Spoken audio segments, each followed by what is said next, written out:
صلاة الذي في كل سهر وفي سفر هماني هلا ماهن ما الأبس والسفر صلاة الذي في كل سهر وفي سفر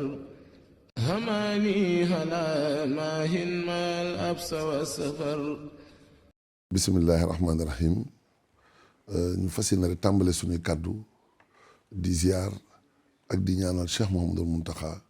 ñi nga xam ne moo fi toogal Cheikhul Khadim yàlla suñu borom bàyyi ko fi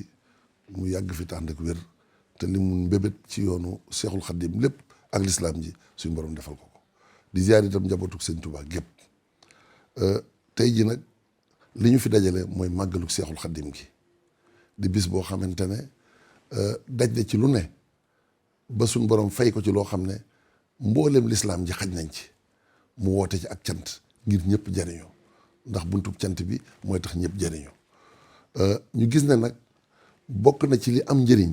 ci ñi màggal si ak fu ñu mën a bàyyi ko ñu yóbbaale loo xamante ne buñ demee dinañu gën a xamaat kan mooy sëriñ bi, dinañ xamaat lan mooy li nga xam ne mooy ndigali sëriñ bi ak jàngaleem ba bu ñu demee mu amal leen njëriñ fa ñu jëm. loolu nag moo waral Hizbut Tarqiyyah naka jekk mu xam ne liggéey bi dëgg la bernde la, waaye liggéey bi bu ñu berndeele yaram yi ci lekk ak naan war nañoo berndeel ruux yi ci xam-xam bu am njëriñ. moo tax nag ñu def liggéey boo xam ne naka jekk nañ ko daan defee ren nag dañoo dikkaat ak ay tablette multimédia muy livret multimédia yoo xamante ne dafa doon multilingue nga xam ne liñ ci jublu mooy jamono moo toll foo xam ne xam-xam yi faw nga tërale ko noo xamante ne nit ñi amatuñu jot, waaye boo ko jotee rek li nga bëgg lépp ci xam ko ci sëriñ bi, ci yoonu murit ak ci Touba daf lay gën a yomb ci langue yëpp nag, muy anglais muy français muy arabe muy wolof. lii nag dañ koo jël teg ko ci loxol comité d'organisation ci njiital Cheikh Mamadou Bachir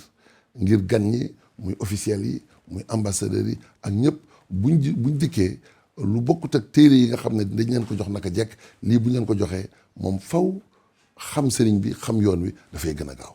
kon loolu moo doonoon objectif bi ñuy santaat ci li nga xam ne mooy collaboration bi ñu mës a def naka jekk. Hizbut Tarqiyyah nag innovation technologique dafa mës a doon yitteem ndax li ko tax a jóg